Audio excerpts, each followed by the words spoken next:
Le cercle RH pour faire un point sur cette crise agricole et puis s'intéresser aussi à la situation des agriculteurs.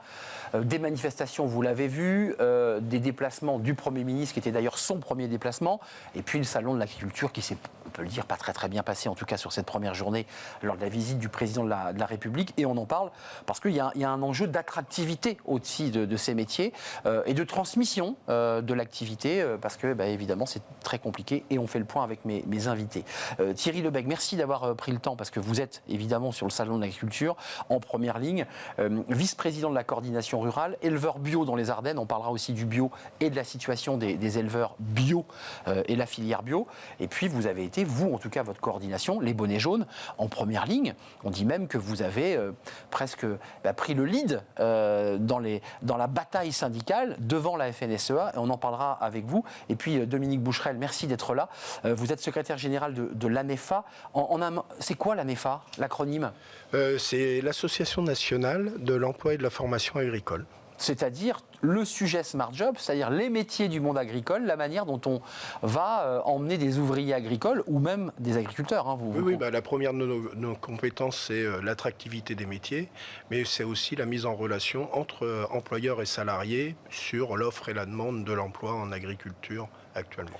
Juste un mot, ce qui se passe aujourd'hui, la séquence entre les panneaux retournés depuis fin octobre jusqu'à ces CRS et agriculteurs qui tombent dans la paille au premier jour du salon, est-ce que c'est un coup dur pour l'attractivité des métiers ?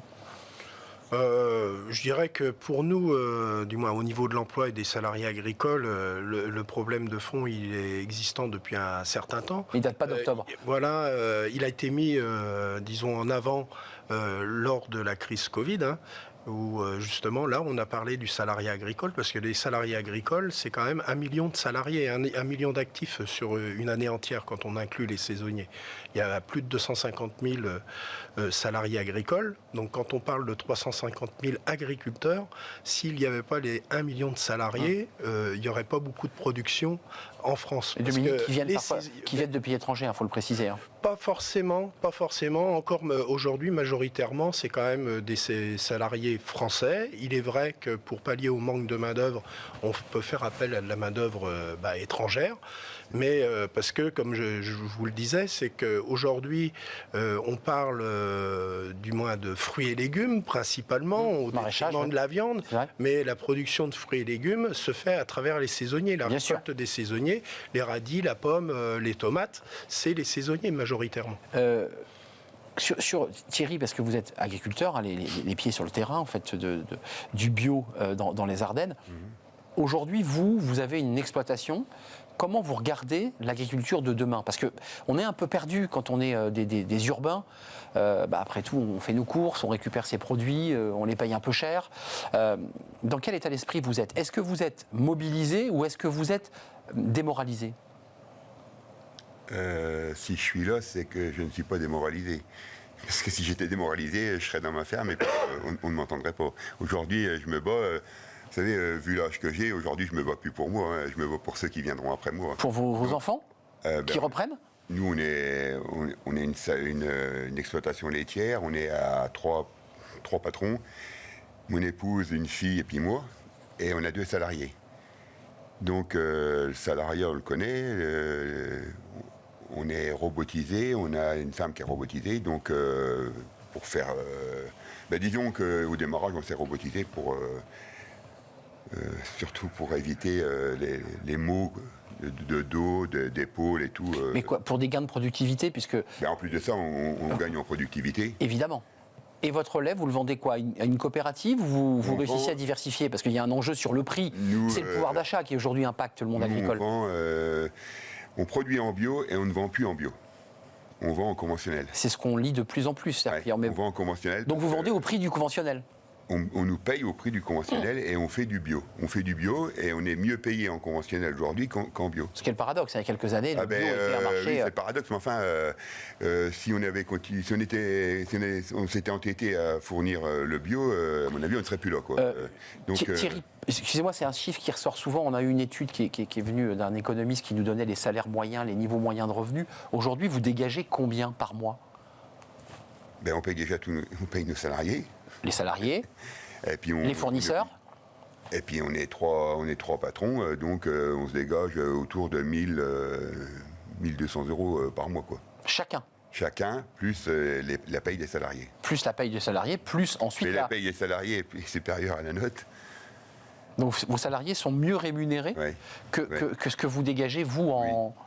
Bon, à la fin, quand on refait les comptes, on rétablit. Mais au démarrage, on fait des prélèvements de 1200 €. Mais l'avenir de ce métier, comment vous le regardez? Parce qu'il y a eu beaucoup de violence, beaucoup de discussions, beaucoup de sujets posés sur la table. Votre pouvoir d'achat, la question des retraites. Vous l'avez calculé, là, votre retraite? Parce qu'on parlait, avant de préparer l'émission, de la MSA. Alors, quand on est dans le monde agricole, la MSA, c'est la caisse de retraite. Vous cotisez à la MSA. Vous cotisez à la MSA. Vous cotisez beaucoup, et vous allez recevoir combien? Je ne sais pas. Ma femme voudrait bien que je m'y intéresse, mais j'ai pas trop le temps de m'y intéresser. Mais enfin, on va être autour de 1000 €, quoi. 1000 €, donc légèrement en dessous de ce que vous gagnez. Et vous travaillez combien d'heures par semaine? Juste parce qu'on est sur un débat de la semaine des 4 jours. Entre 60 et 70 heures par semaine. En élevage, c'est à peu près la norme. Avec la règle des traites, lever très tôt. Le fait d'être robotisé, on est quand même un peu plus light. Mais malgré que ce soit des robots, il faut quand même s'en occuper. Mais l'élevage, c'est une présence 24 heures sur 24. Évidemment. Le robot, il ne fait pas les vélages. Les vélages à 3 h du matin, c'est pas le robot qui les fait. Donc c'est l'éleveur, ça. C'est vous et le vétérinaire, il vient à 3 h du matin, le véto? S'il y a une césarienne, il vient, mais en général, oui. Donc c'est vous qui faites le vélage, la sortie du veau. Un mot quand même sur ceux que vous allez accompagner et que vous accompagnez. Numérique, formation, savoir gérer une entreprise. Tout ça, c'est contenu dans les formations ANEFA. Il y a une attractivité ou pas? Ou est-ce que vous sentez aujourd'hui que, pour les raisons qu'on évoque, 60 heures, 70 heures par semaine, 1200 €, franchement, c'est compliqué de se dire je vais faire ma carrière avec l'augmentation des prix et puis aussi l'attractivité de la vie, les loisirs, tout simplement? Nous, au niveau de l'ANEFA, c'est l'accompagnement des salariés et des employeurs. Mais c'est plus au niveau des salariés. Les salariés, c'est quand même réglementé. Il peut y avoir des dépassements par rapport au temps imparti. Ils sont à 35 heures, c'est ce que vous dites, quoi. 35 heures. Moi, par exemple, j'avais toujours été à 39 heures et j'y suis encore. Bon, après, c'est sur la base de 35 heures, bien évidemment. Mais on a aussi des fois des demandes qui sont faites suivant les corps de métier par rapport à la saisonnalité. Donc au niveau, par exemple, des coopératives d'union de matériel agricole, donc pour les CUMA, aussi bien pour les ETA, pour aussi les entreprises de l'horticulture pépinière. Actuellement, ça va être la période où il va y avoir pas mal de travail. Donc automatiquement, ils demandent des dérogations au niveau de la direction du travail, justement pour avoir des aménagements. Mais au-delà de la partie du droit, est-ce que vous sentez une dynamique autour de ces métiers, ou est-ce que vous sentez, parce qu'on entend aujourd'hui une crise, des difficultés, des rémunérations relativement, voire très basses, est-ce que vous dites on a quand même du mal à attirer? On attire une certaine population. Après, nous, au niveau de l'ANEFA, on travaille là-dessus, sur l'attractivité des métiers, mais aussi, il faut qu'on travaille, et c'est quelque chose qui est important pour nous, organisation de salariés au sein des structures paritaires qu'on peut avoir, c'est déjà de conserver nos salariés au sein de notre filière. Et ça passe à travers les salaires, c'est un fait, mais c'est aussi la rémunération au sens large du terme. Et puis, l'aspect aussi qui est très important et qui faisait un peu notre force auparavant, c'était l'aspect convivial et relationnel entre employeurs et salariés. Et là, on a tout un travail à construire et à reconstruire justement avec la digitalisation.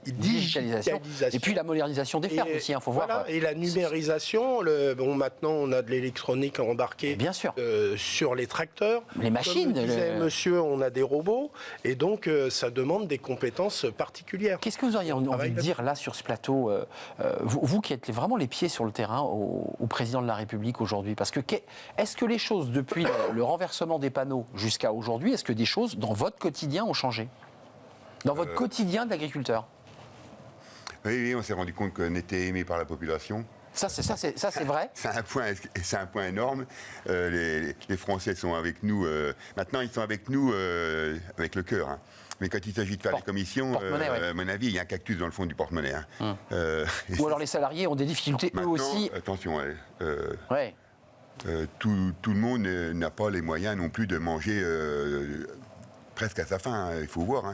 Mais enfin, on voit quand même quelque chose aujourd'hui qui se dessine, c'est que les agriculteurs se plaignent d'un manque de rémunération, mais on voit le CAC 40 qui n'a jamais été aussi haut.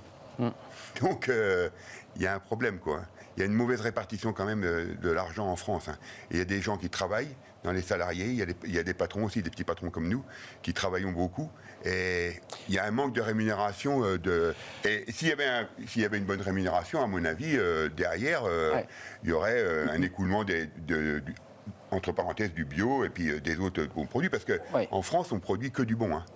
On ne produit que du bon. Ça, c'est un des arguments qui a été évoqué par rapport aux normes. Par rapport à tout ce qu'on importe, là, j'avais un texto là, des pommes rouges de Provence, made in Pologne. Donc, on fait rentrer quand même tout et n'importe quoi. On parle beaucoup des pays de l'Est, on a beaucoup parlé de l'Ukraine et de ses poulets, on parle des productions polonaises qui ne sont pas dans les normes environnementales. Le débat de la souveraineté, parce que c'est un débat qui est posé, certains évoquent une souveraineté, on vide les camions espagnols et on demande à consommer français. Ce débat-là, il peut relancer l'économie et je dirais même l'emploi agricole, parce que vous êtes dans un marché mondialisé. Oui. C'est ça la question. Comment on relance ? C'est cette question de la souveraineté, elle est posée quand même. Non, mais on est d'accord. Mais après, je dirais, il y a une France à deux vitesses. Il y a la France rurale et la France citadine. Moi, pour être dans une région urbaine, comme on peut l'appeler. Banlieue nantaise, entre Saint-Nazaire et Nantes. C'est ça, c'est que on voit très bien qu'il y a une partie de la population qui se sent concernée et qui va prioriser, disons, ses achats sur l'alimentation. Éduquer en quelque sorte autour de ses choix. Et puis qui vont aller vers le qualitatif. Et d'autres, comme le dit monsieur, du fait qu'ils ont des rémunérations faibles, c'est pas lié à l'agriculture, hein, c'est lié aussi au système général. Hein. Il y a beaucoup de gens qui sont à temps partiel aujourd'hui. La spicardisation. Voilà, ça a été dit, ça a été relevé par le Premier ministre dans son discours d'investiture. Mais après, il faut du concret. La personne qui est au SMIC, voire moins que le SMIC, du fait d'être à temps partiel, elle va regarder le prix. Et elle ne va pas regarder forcément d'où viennent ces produits.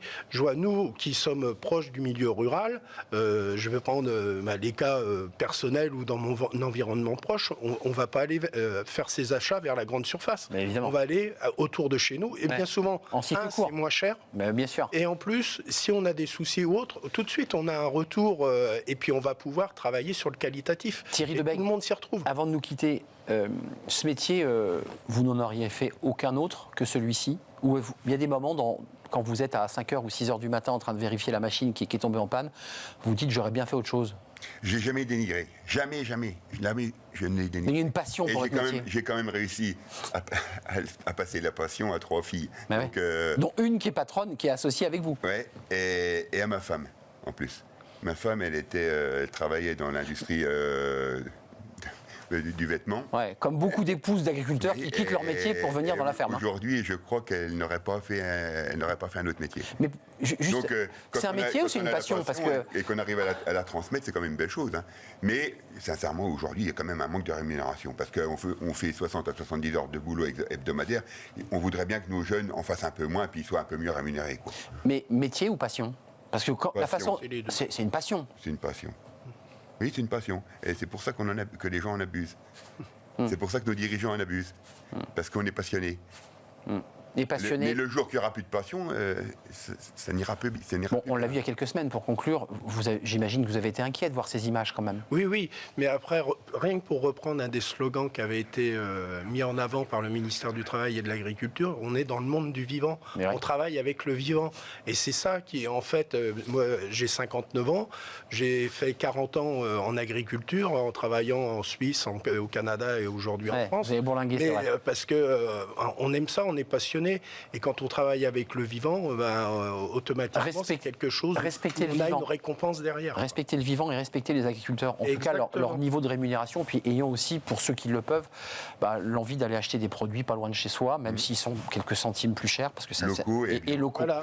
Et bio si Et la rémunération, c'est fondamental. C'est pas forcément que le salaire, c'est tout ce qui va avec. C'est l'ensemble. Merci à vous deux d'avoir pris un peu de temps pour nous rendre visite, ici dans ces studios très urbains, puis vous allez repartir au salon de l'agriculture, j'en doute pas un instant. Merci à vous Thierry Lebec, vice-président de la coordination rurale, et vous êtes éleveur laitier bio dans les Ardennes. Merci d'être venu nous rendre visite. Et puis Dominique Boucherel, secrétaire général de l'AMEFA. Bon, on ne peut pas se tromper, c'était écrit sur votre petite doudoune. Voilà. On termine notre émission avec Fenêtre sur l'emploi. Justement, ça c'est un sujet industrie, réindustrialisée, mais quel type d'industrie? Est-ce qu'on peut mettre de l'industrie verte en France? Oui, c'est possible. On en parle avec notre invité.